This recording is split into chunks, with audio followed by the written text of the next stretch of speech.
数えきれないほどの時を経て、たくさんのことがありました。見てはいけないもの、経験したくなかったこと、忘れたいこと、いつも苦しいばかりだった時間。ここも完璧な場所だとは思いません。でも失いたくない場所だと思いました。教師様が見せてくださった姿、行われたこと、成し遂げられた実績、教師様がいるからこそ特別になれる世界、明るい未来へ少しずつ一歩ずつ進んでいる時間、みんなが一緒に笑いながら過ごせる空間、そこへ導いてくださるのが教師様だと信じて疑いません。だから今まで私は妖精が待ってるのが見えないの？今一人でブツブツ言って何してるわけ？早くチケット売ってよ。映画が始まる前に中に入ってポップコーンを先にやっつけたいんだから。申し訳ありません。どの映画をご覧になりますか？知らない。何でもいいからちょうだい。できるだけ人気のないやつにして。一人で静かにポップコーン食べながら居眠りしたいから。こちらのエルフフィクションはいかがでしょう？この映画結構面白いですよ。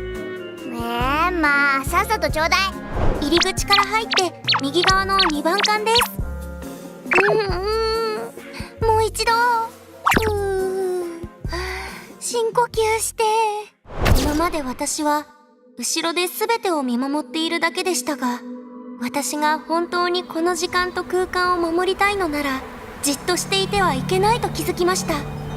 私にとってこの世界が意味のあるものであるように、私もこの世界に存在する意味を証明しなければなりませんよね、教師様。ですからどうか私の教団書を受け取ってもらえませんか？お客様、何かお探しですか？探し物ないっす。あんたを見に来たっす。はい、私をですか？あんた要注意っす。はい。教団の近くをうろつくと身のためにならないっす。コレクションにたかるやつ多すぎっす。私のリストに追加されたら面倒なことになる覚悟するっす。何をおっしゃっているのか。うるさいっす。私が見張ってるっす。セリフの練習は後で一人の時にしないと。あいつか？はい、市長様。我らがモナティアムに身元情報が登録されていない唯一のエルフです。前から気になってはいたんだ。我々の技術力よりはるかに上位の設備が劇場の地下にあることも、教師のやつが仮想現実訓練とか言って時空旅行をすることも、あいつに何かあるとは思っていたが、これではっきりしたな。機会を伺って連行しましょうか。ああ、連れてきてやつを分析し、モナティアムの未来を早めねばな。市長様、やはり同族には冷酷でいらっしゃいますが、都市には限りなくお優しい。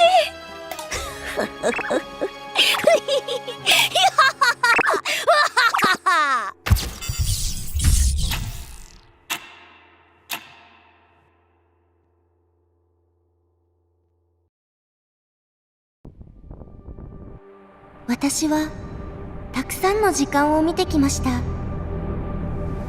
数えきれない夜空の星のように、全てを覚えきれないほどに。ここによく似ているものもあれば、まるで違うものもありました。それでも全ての時間に共通することがあったんです。エイリアスには常に7つの可能性が存在するということです。始まりの時、原初の力から生まれた7人の姉妹。姉妹たちがそれぞれ宿している力。希望、調和、情熱、愛、意志、幻想、幸福。最後まで残った者たちはその力こそが世界を救うと信じていました。そして私はその信念の狭間に生まれたんです。最初で最後の存在、庭園の断りから逃れようとした永遠を約束されなかった異邦人たちの最後の意地。それに対する罰だったのかは分かりませんが、私の世界の光は全て消えて一人残されてしまったけど、最後の灯火は消える前に私に言いました。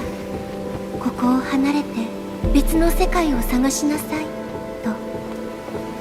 最初は受け入れられませんでしたが、後になって気づきました。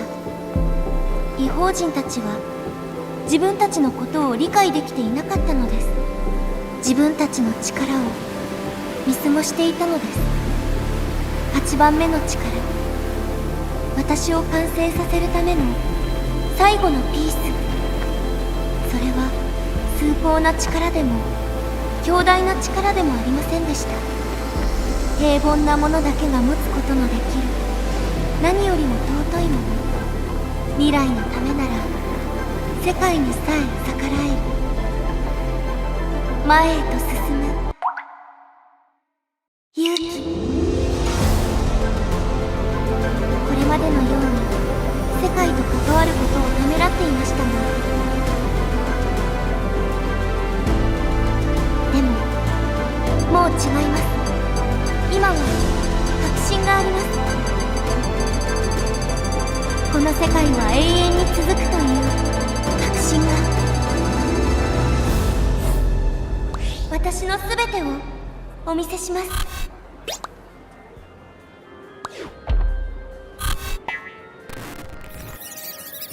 もうスクリーンの裏に隠れて傍観しているつもりはありません。その時が来たら私を見つけてください。教主様。リニは任務を開始します。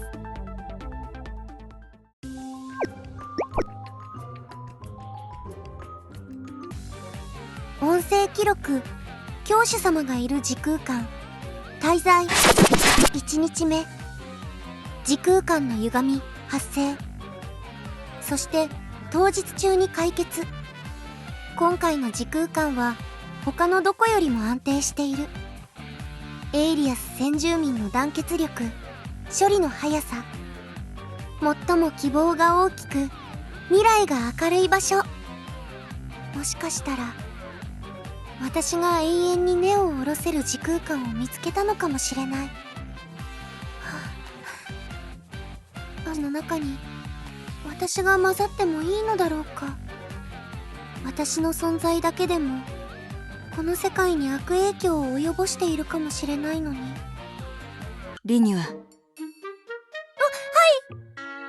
そなたの助言と援助は大いに助けとなったぞ。エルフという見た目だけで偏見を抱いたことを謝罪しよう。いいえ、私の同族がエイリアスで何をしてきたかは私もよく知っていますから、それくらいの偏見は覚悟しておりました。毅然とした態度だな。今まで見てきたエルフとはまるで違う。私は遠い未来から来ました。エルフたちは時が経つにつれエイリアスに徐々に適応していき、この世界に感化され計算高く裏切りがちな本能を捨てることになったんです。そうだな。以前にもそなたは言っていたな。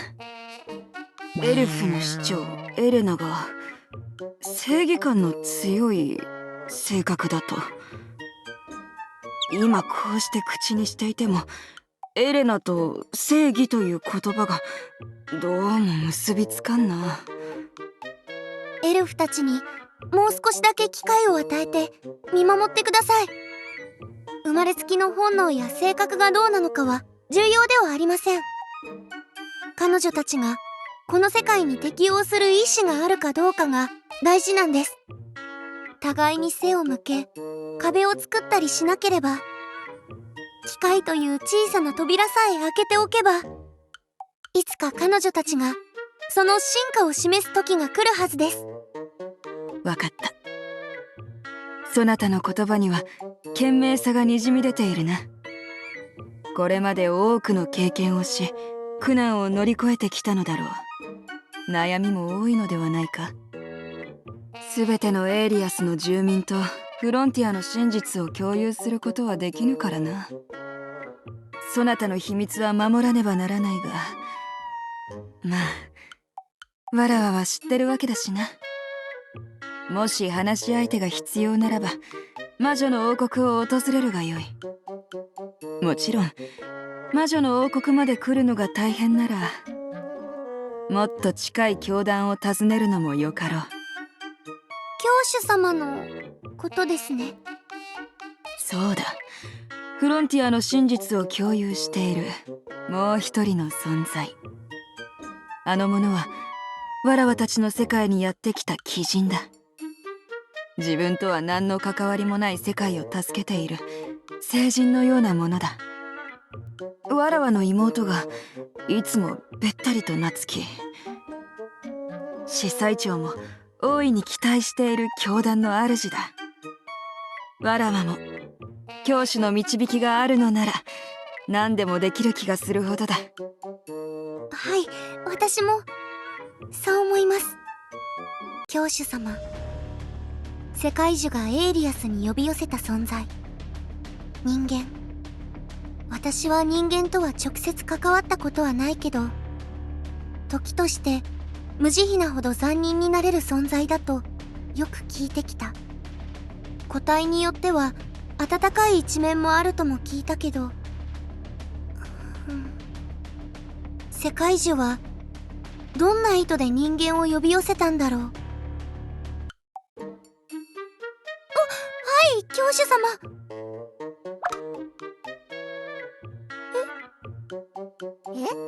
劇場のバイトも？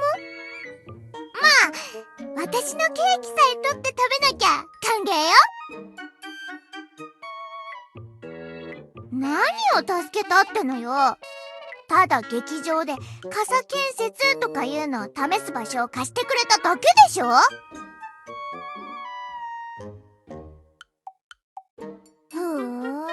あいいわ。遊ぶときは人数が多いほどいいしね。リニア、とにかく一緒に遊びたかったら教団に来なさいよ。ではわらわはこれで。はい、お言葉ありがとうございます。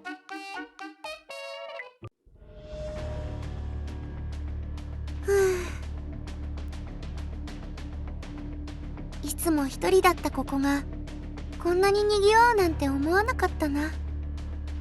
少し騒がしかったけど、でも悪くなかった。この世界の得意点、教主様をがっかりさせないようにしないと。最善を尽くして助ければいいの。あまり複雑に考えないようにしなきゃ。リニは音声記録続行。教団に足を踏み入れたらどうなるのか気になってきた。そして自分の考えが正しいともう一度だけ信じてみよう。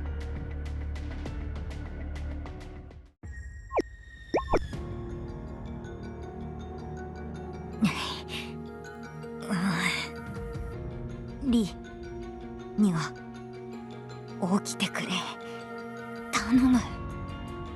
リには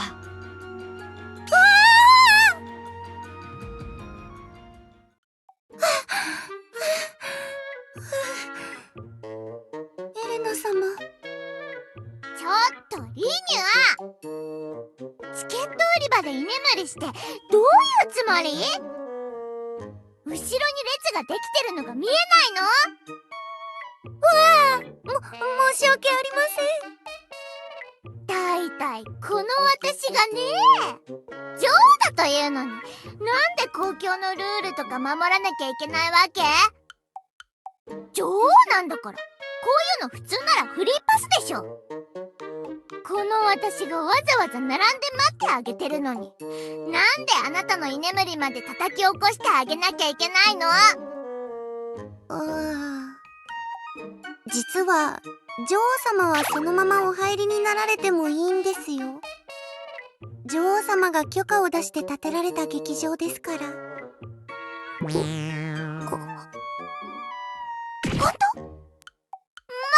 そういうのは前もって言っといてよね。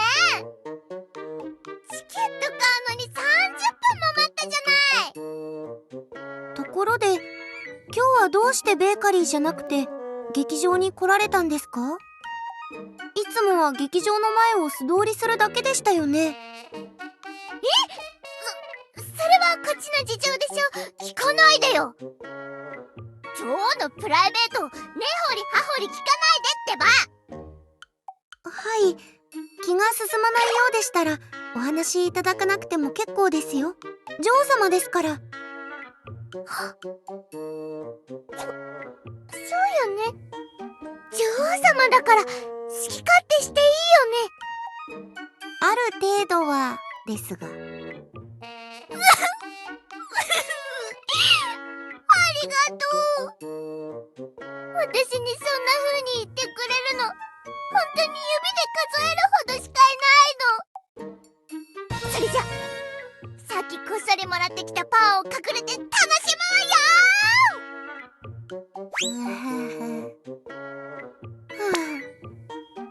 この時空間の妖精の女王様はひときわ怠け者みたい。普通はここまでならないのに。もしかして教主様が存在するから？知能保存の法則、そういうのがあるんだろうか。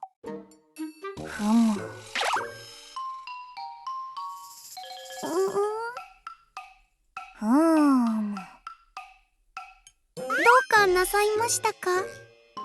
どうしてそんなにキョロキョロしながら私を見るんですか？どの映画を見るかお決まりではないんですか？私の記憶が正しければこの妖精の名前はマヨだったはず。あんた危険っす。私が危険ですか？なんで？あんた教団に入ったらダメっす。コレクションがデレデレしながら隣にくっついていきそう。教団の近くで見かけたら覚悟するっす。私がただじゃおかないっす。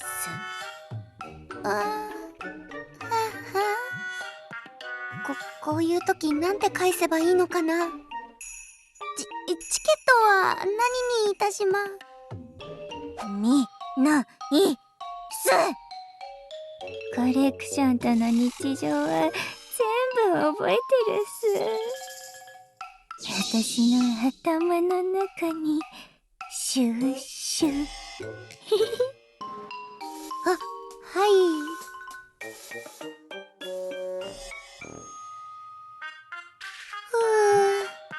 今日も大変な一日だった。時空間を旅していろんなことを経験したけど、やっぱりサービス業って甘くないわ。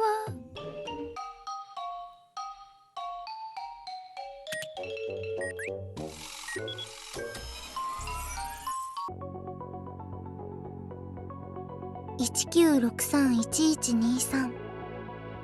今回は前より複雑な番号に変えたから、また誰かが忍び込んでくることはないはず。ようこそ時間管理者様。世界樹の動向はどう？得意事項は感知されておりません。オッケー、いいわ。引き続き注視してね。一度起きたことはいつでもまた起こりうるから。今日も無事終わるのかな。静かすぎるとそれはそれで不安になるのよね。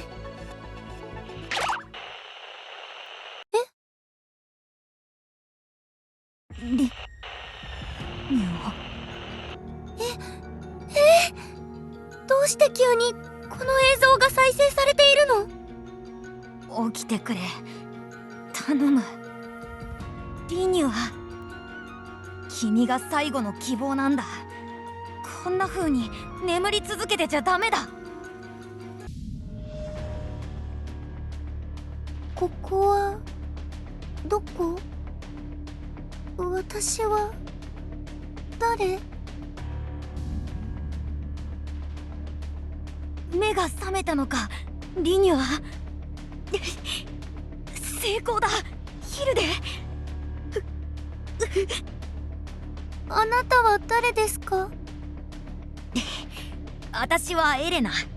ヒルデと共に君を作ったエンジニアだ。ヒルデ？リニュア、君はバイオテクノロジーの結晶なんだ。そして君は私たちの世界の救世主になるはずの存在だった。でも私のせいで少し、いやかなり目覚めるのが遅くなってしまった。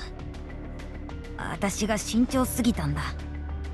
君が危険な存在になるかもしれないと思ってな。私は世界を救う存在なんですか？それとも滅ぼす存在なんですか？それは私にもよくわからないが、ヒルデは君の潜在能力を信じていた。確かなのは今のこの世界にはもう意味がないということ。別の世界に行って君の能力を見せてほしいんだ。君が生まれた意味を考え、君自身の意志を貫いてほしい。ここに意味がないってどういうことですか？あなたがいるじゃないですか。ここはもう手遅れなんだ。周りを見ろ、リニュア。雪が降っているだろう。降り始めてからもう随分経つ。止まない雪に全てのものが眠り始めた。異邦人である私たちエルフだけが眠らなかったけど、この地は私たちを正当な住民と認めてくれなかった。あらゆるものが私たちを排除しようとし、先進技術ですら役に立たなかった。排除しようとしたんですか？ああ、だからこの世界を欺いてやろうと試みたんだ。眠った者たちの中から特別な7個のサンプルを集め、それをもとにリニュア、君を作ったんだ。作っている途中で君にはとてつもない力があることに気づいた。ここはもう手遅れだが、他の時空間にはまだ希望が残されているかもしれない。私たちと同じ過ちを繰り返さないように助けてほしい。わかりません。少し怖いです。ここに残りたいです。もっと多くのことを私に教えてください。私もそうしたいけれど、それはできそうにない。モナティアムのコア AI はドローンに移してある。今までの全てが記録されている。別の時空間が全く同じ流れをたどるわけじゃないが、きっと参考になるはずだ。エレナ、よく聞こえません。もっと大きな声で言ってください。私はもう疲れた。でも嬉しい。君を作ったことが私の最大の功績。アメリアが待っている。私もあっちに行かないと。週末ではゆっくり休みたいね。ずっと。エレナ、エレナ。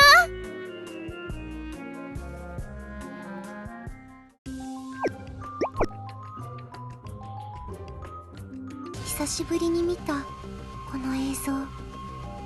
エレナ様、やっと見つけました。希望が見える場所を。本当に多くの時空間をさまよいました。本当に大変でした。そして今のここが一番可能性が高いようです。私の心の中でずっと私を見守っていてください。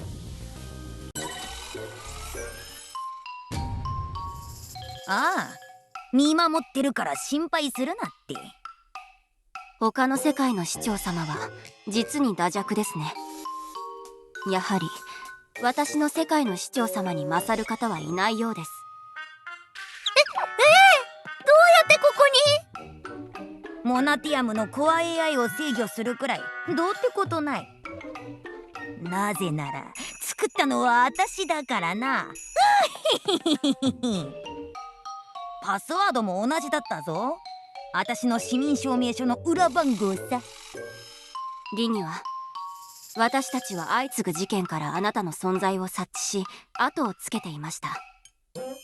私が作った覚えもない OP グローブが突然現れたり、教師は仮想現実とか言って次元移動させて怪物と戦わせたりするし、教師のやつは仮想現実って言ったらみんな信じると思ったのか。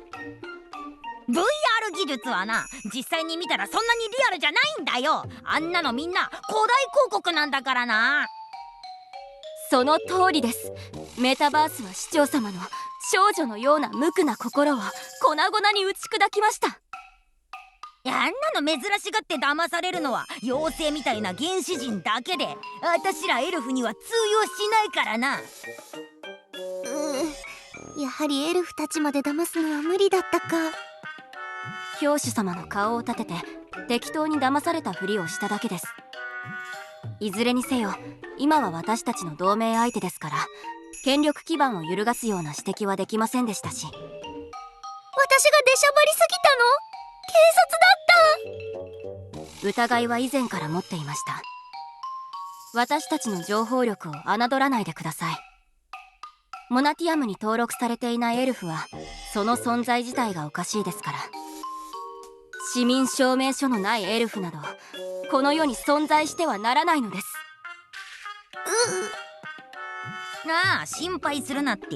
君をどうこうしようってわけじゃない。私があのヒルデみたいな雑魚と協力したってことは何かとんでもないことが起きたってことだろ。それがすごく気になるんだよ。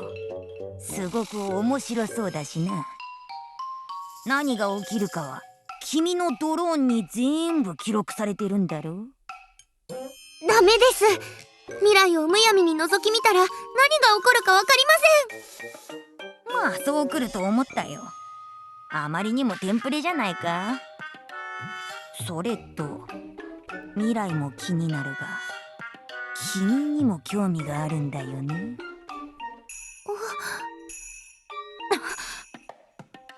いけません。市長様、モナティアムのことだけをお考えください。どうしてあのようなものに下劣な視線を他に向ける場所があるでしょう。一人で変な解釈するな、アメリア。今意味深なセリフを言おうとじっくり準備してるのがわからないのか。何が望みなのですか？あの映像記録の部分だよ。特別な7個のサンプルだ。私たちはな、あれと似たようなものをもう集め始めてるんだよ。前のクリスマスの時に気づいたんだ。いくら別世界とはいえ小麦粉が雪のように降る世界はちょっとおかしいだろう。世界の気候にあんな影響を与えられる巨大なスケールを持つ何かがいるってことだ。外来種の刑務所にぶち込んだピンク色の幽霊を丸め込んで証言を得たんだ。カエルに乗って移動するカエルの精霊みたいなやつの助けを借りたとかね。並外れた射撃の腕を持つ者もおりますね。モナティアムから精霊の山の頂上にいるターゲットを狙撃できるスナイパー。疑わしいところを当たってもしょぼいコンビニバイトしか見つかりませんから、痕跡を隠すことにも長けているようです。ああ、あのスナイパーの居場所さえ突き止めればサンプルを2個集められるだろうな。多分映像の中の私が言っている7個にその2個が含まれてるんだろう。君は全部知ってるんだろう。それは。ああ、言わなくていい。君が本当のことを言うかどうかもわからないしな。未来の私が作ったのなら隠されたものがもっとあるはずだし、なんせ私は秘密のイースターエッグとかそういうのを仕込むのが大好きだからな。調べていけばそういうのもわかるだろうさ。そんなものはありません。確かなのは君の構成要素にあの7個が全部入ってるってことだろ。だから君を分析するつもりなのさ。私に何をしようっていうの？実に愚かですね。市長様の提案がどれだけ光栄なことか理解できないのですか？近づかないで。あっちに行って。ああ、じっとしてろって。すぐに終わるからさ。いずれにせよ起こるべくして起きたことです。これくらい予想できなかったのですか？私たちの市長様は利己的かつ知的な頭脳の持ち主なのですよ。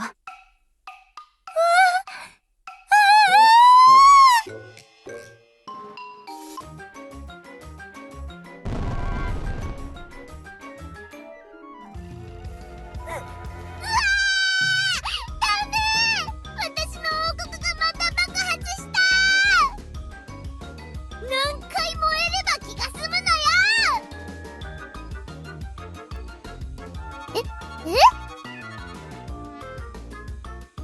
ちょっと、どっちにしても私の王国が大騒ぎなのは同じじゃない。今そんな冗談言ってる場合？早くなんとかしてよ。教師は頭がいいんでしょ？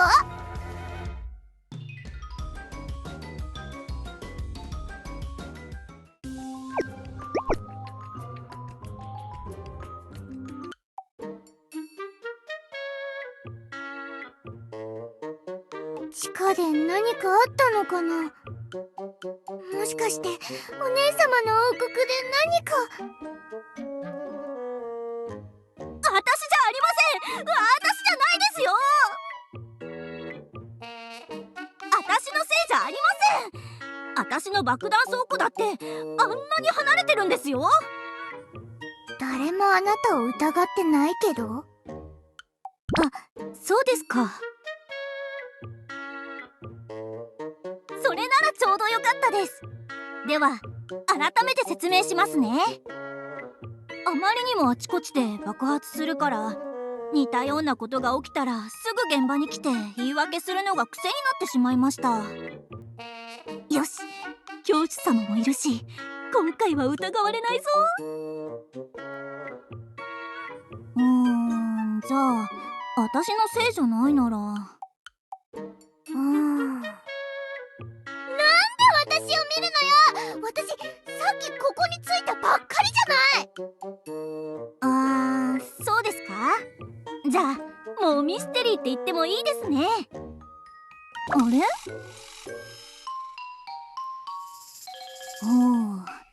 これは面白いですね。完全にプロの腕じゃないですか。この爆弾かなり緻密に計算されて仕掛けられてますよ。爆発の跡がこんなに綺麗に円形になっているということは明らかに意図的ですね。誰かがあの下から脱出するために穴を開けようと仕掛けたんですよ。もち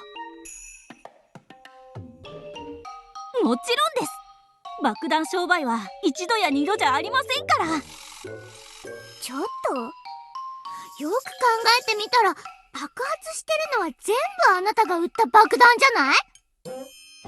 爆弾商売なんてしてなきゃこんなことにはならなかったじゃない。私も食べていかないといけないんです。マヨに盗掘品を売るだけじゃなくて、宝物は全部教団に寄付していますから、お金があまりないんですよ。教主様の前でまた怒られるところだった。は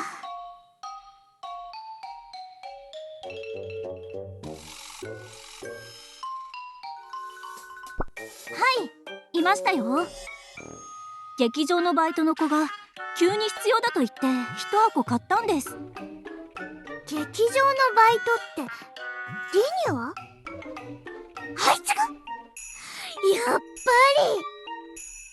りエルフのやつが何かやらかすと思ってた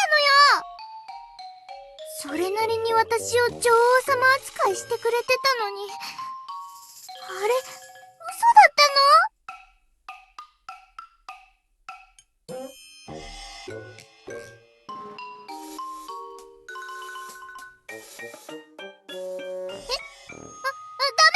私一人でネルにこんなこと言うの怖いんだから。何かあったら真っ先に私が疑われるんだから。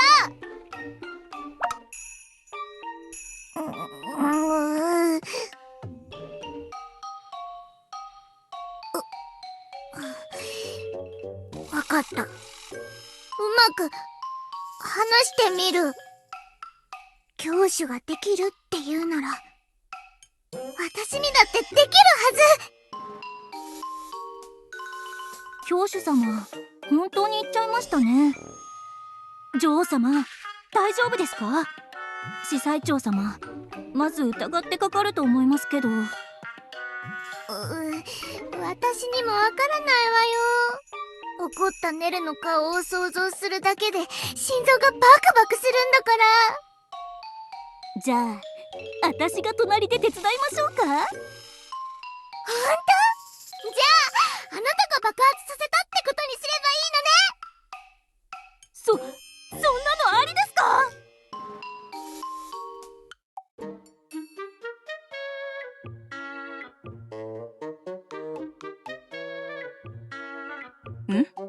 教主？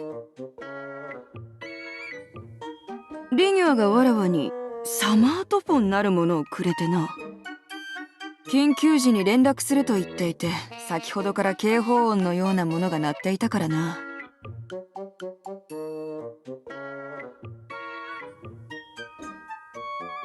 ああ、これだ。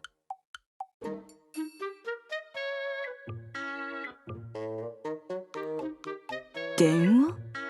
エルフたちが使う音の手紙のようなものか？何やら光るボタンが多くてややこしくてな。文字で来る連絡は漏れなく見ているのだが。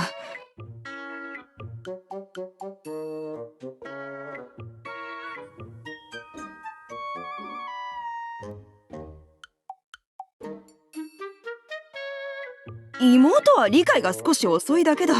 一度覚えれば絶対に忘れないぞ。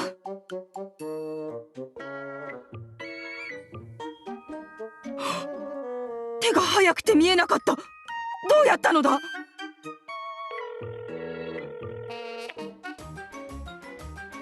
リニュアに何かあったのか？いろいろと厄介な状況だな。魔法の手紙なら手紙から流れてきた魔力を逆探知して位置を特定することもできるのだが。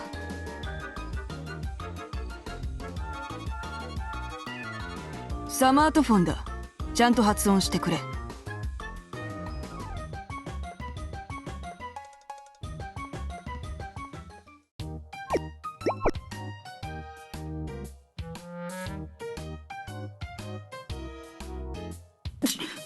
地図が何かくらいは我はだって知っておるわ。サマートフォンがうまく扱えないからといって何もかも知らないかのように接するでない。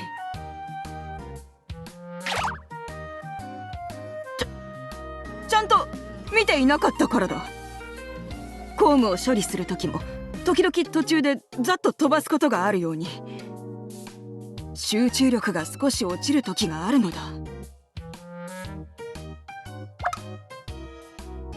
どういう意味だ？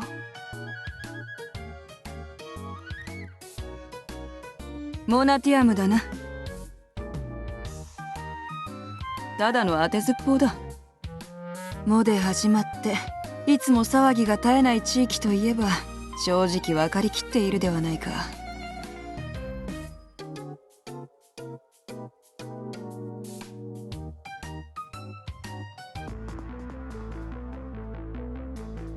一体何をしようっていうの？ああ、うるさい。ちょっと静かにしてろって。さっきも連れて行こうとしたら爆弾はぶっ放すわ。私たちを殴るわ。もう少しで妖精たちにバレるところだったじゃないか。君は私が作ったんだろ。なら私の言うことを聞くのが筋ってもんだろ。それは未来のエレナ様です。あなたとは天と地ほどの差があるエルフですよ。結局私ってことだろ。同じエレナじゃないか。私が悪いことを企むために君を分析するとどうしてわかる？わかるに決まってるでしょう。コア AI に収められた記録でエレナが起こした事件リストをスクロールするだけで丸2日かかるんですよ。今はスクロールだけで1日程度かかりますが、もう半分ほどは来たということでしょうか。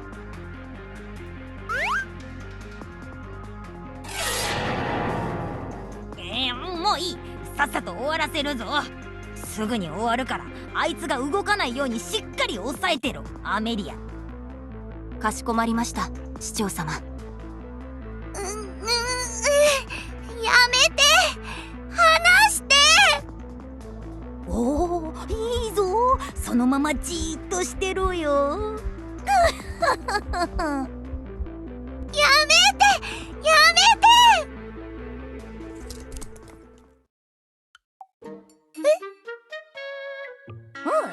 うん、よし、終わったぞ。何をしたの？髪を切ったんだ、分析のために。それだけ？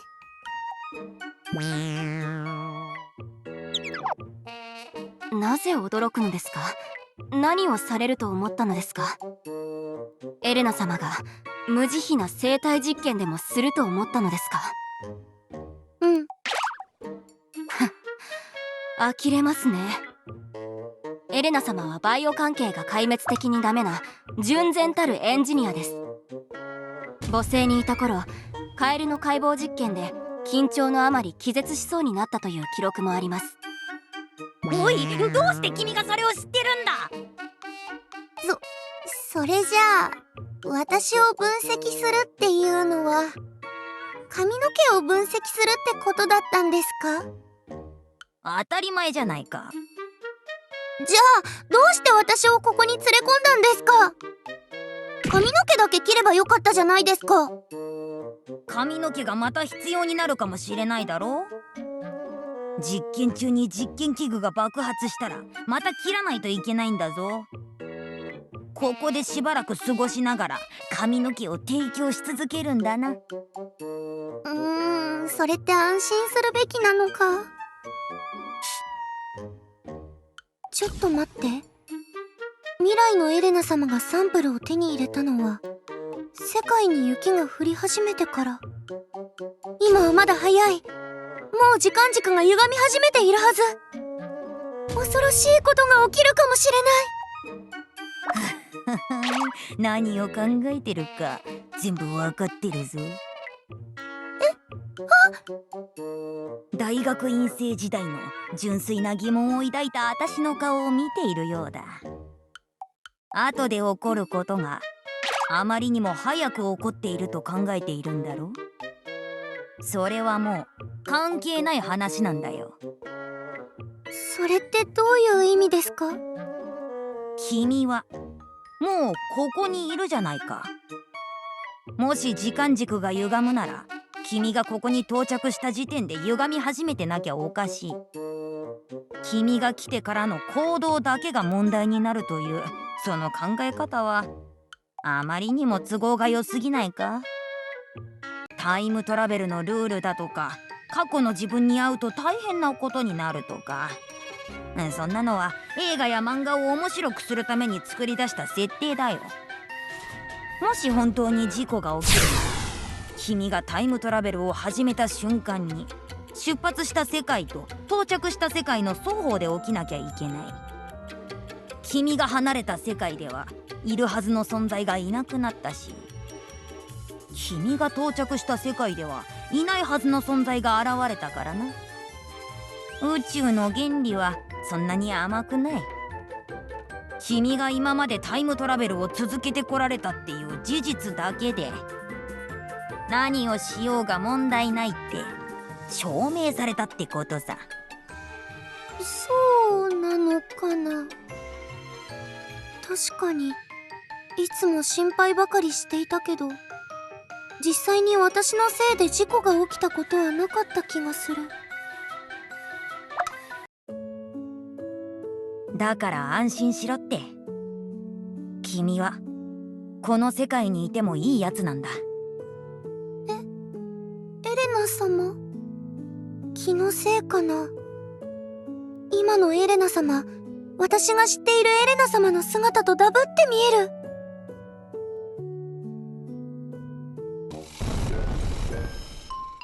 うわあ、爆発した！これで何度目でしょう。記念すべき瞬間を早速コレクションに加えます。おいアメリア、実験室にカメラを持ち込むなと言っただろ。やっぱりまだ少し早いのかな。もう切らないでください。丸坊主にするつもりですか？分析機ならまだあるんだ。できるまでやってやる。お、なんだ、宅配便か？えへへ、昨日注文した最新のゲーム機かな。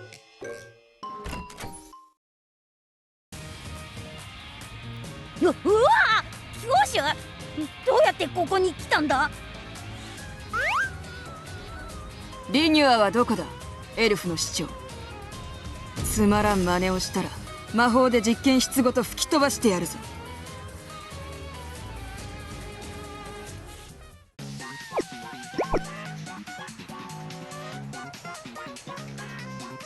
もうなんでこんな目に。リニュア、スマホを持っているなら渡さなきゃダメだろ。わざわざですか？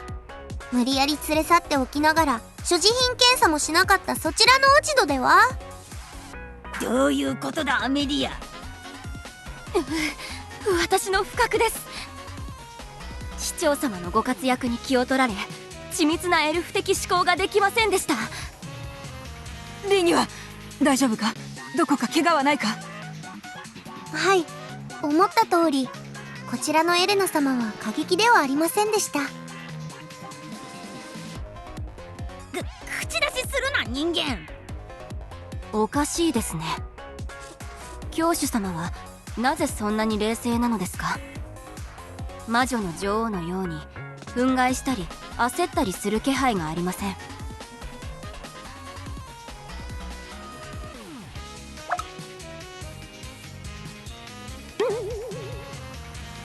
なんだと？覚えてろ。いつか何かでかいことをやらかしてやるからな。誤解しないでください。全ては戦略です。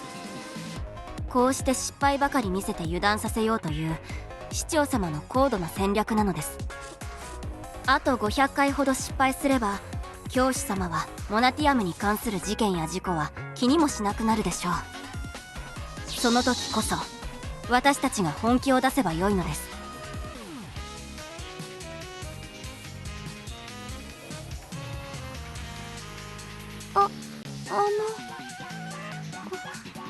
はい、ついていきます。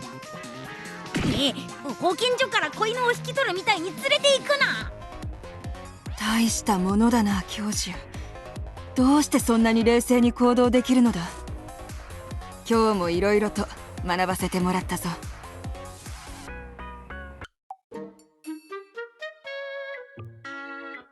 助けてくださってありがとうございます。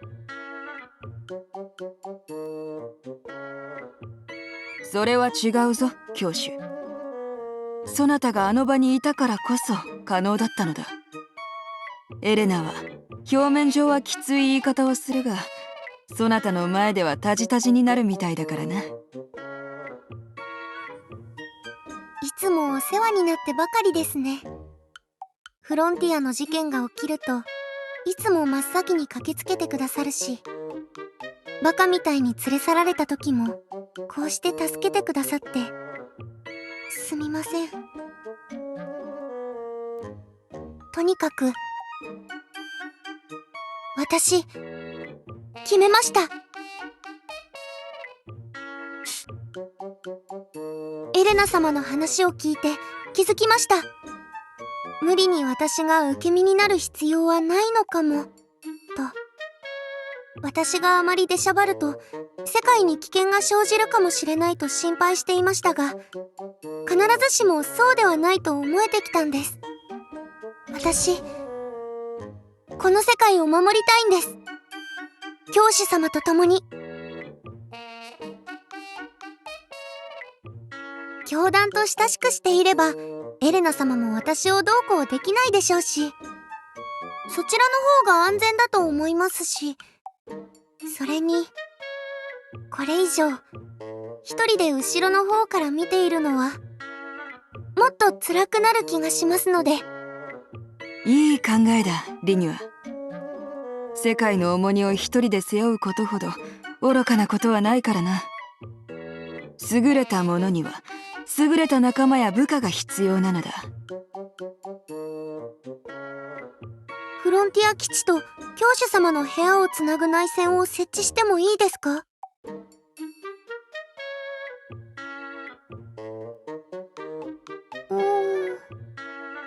スマートフォンをなぜそのように発音するのですか？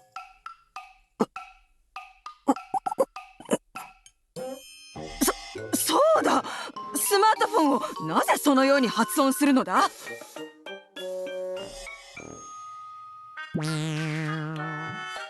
スマートフォンは盗聴の危険が大きすぎます。エレナ様はどんな手を使ってでも盗み聞きしようとするでしょう。教主様の部屋の安全性を確保するため、私がチェックをしながら内線を用意します。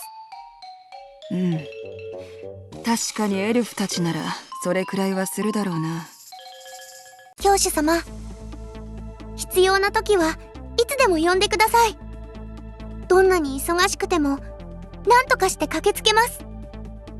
異なる時空間ではありますが、旅の中で身につけた知識と経験を最大限活用して教団に注ぎ込みたいのです。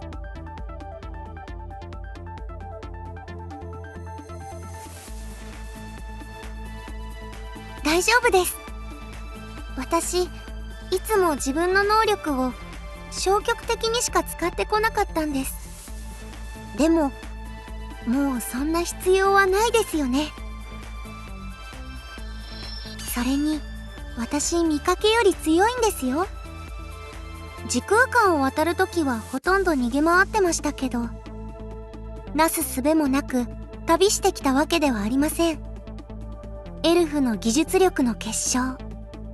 実戦経験は少ないですが、誰にも負けない自信があります。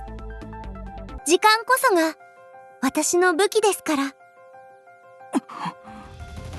力を感じる。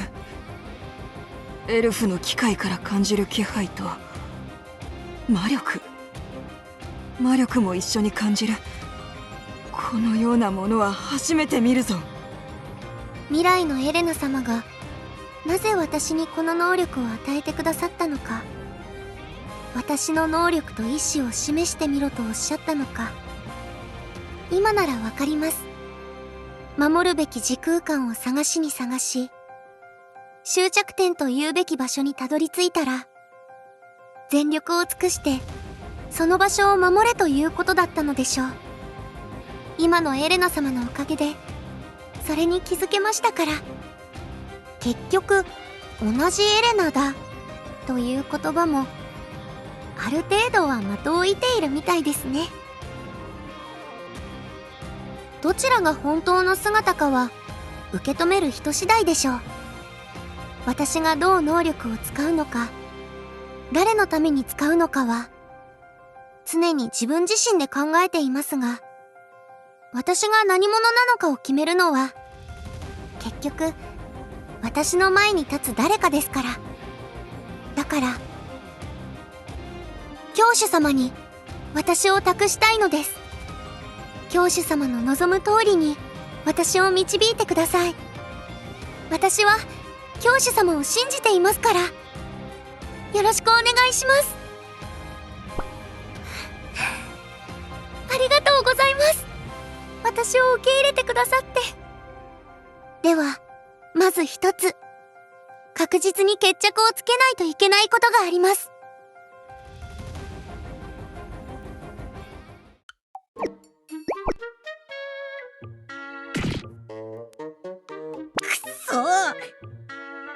教師のやつ、人の行く手をこんな風に邪魔するなんて許されないだろう。ずかずかと人の実験室に入ってきて、散歩のついでみたいに私の被験体を連れ去っていくなんて。私はモナティアムの市長だぞ。市長様、教師様の権限を認め教団に所属した瞬間から市長様の権威は教師様の下に位置するものではないのですか？アメリア、君がそんなことを言うとは。どうしてそんなことが言えるんだ？もちろん市長様を尊敬する私の気持ちに変わりはありませんが、正直序列がどうなっているのか混乱しております。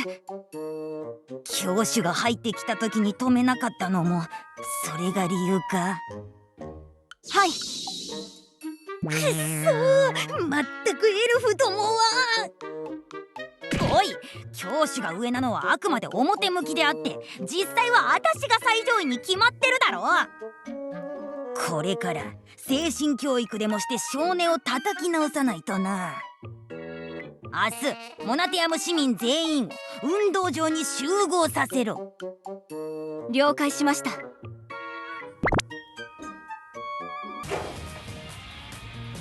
そんなことにはなりません。うわあ、なんだ君は。その格好はなんだ、戦闘モードみたいなのまであったのか。さすが未来の私だ。こんな生かしたイースターエッグを隠しておくとはな。本当にすごい。私は本当にすごいぞ。さすが市長様です。切った私の髪の毛を返してもらいます。なんだと？ダメだ。これを分析して君のクローンを作るんだよ。君のクローンを作って教団に1体くらい寄贈すればものすごい助けになるんだぞ。そして100体くらい作って私直属の戦闘部隊を作るのさ。エーリアスの序列をエルフが書き換えるのだ。考えるまでもなくそっちの方がいいだろう。不可能です。エルフはこの地の正当な住民にはなれませんから。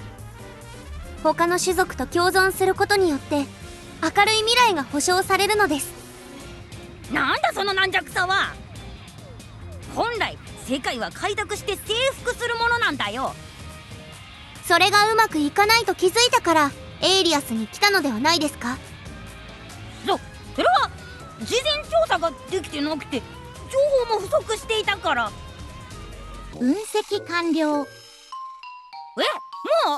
ジでよし。当該サンプルに含まれる個体は以下の通りです。魔女、あ、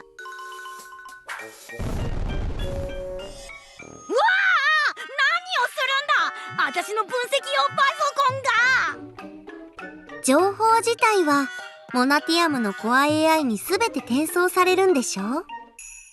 どうやらコア AI のハードドライブを一度フォーマットする必要がありそうですね。物理的な方法で。やめろ。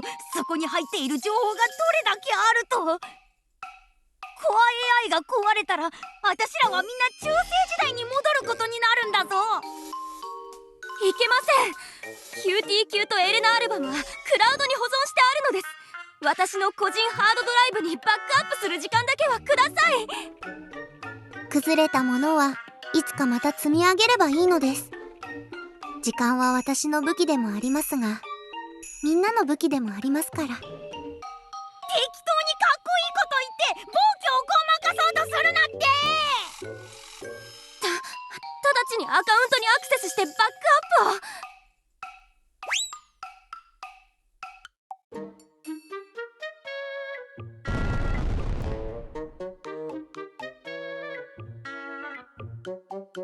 を。よく爆発するな。まあ仕方ないのではないか。エレナが起こす騒ぎのスケールが大きかろうが小さかろうが、その疑いがあれば罰を受けねばなるまい。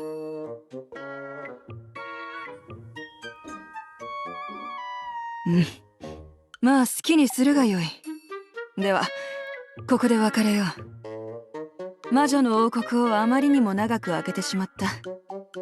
フリックルに小言を言われるだろうな。妹をよろしく頼むぞ、教主。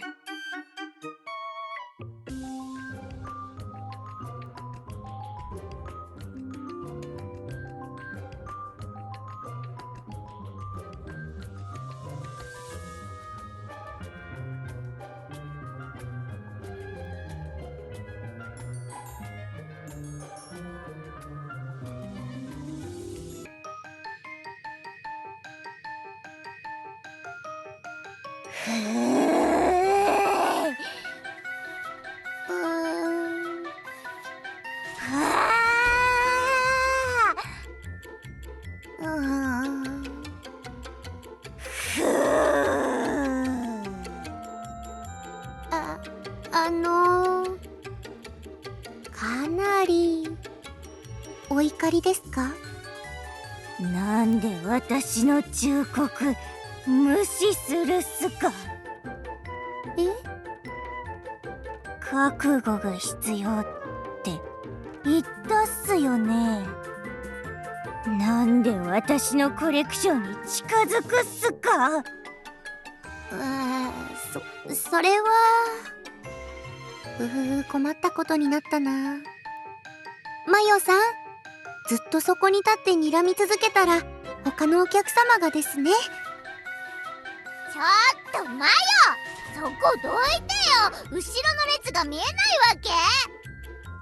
はあ、何言い出すっすか？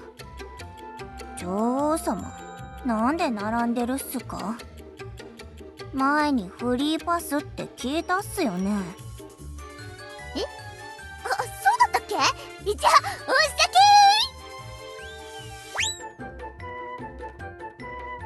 先。あんた覚えておくっす。覚悟するっす。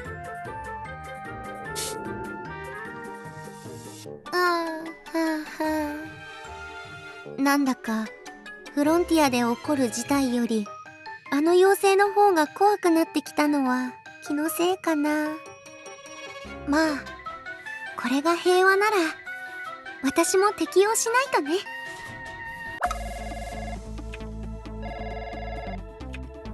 あ、教主様からの内線電話。マヨさんはもう行ったよね。教主様、はい、今どちらへ向かっていますか？はい、すぐ合流します。リニュは出動します。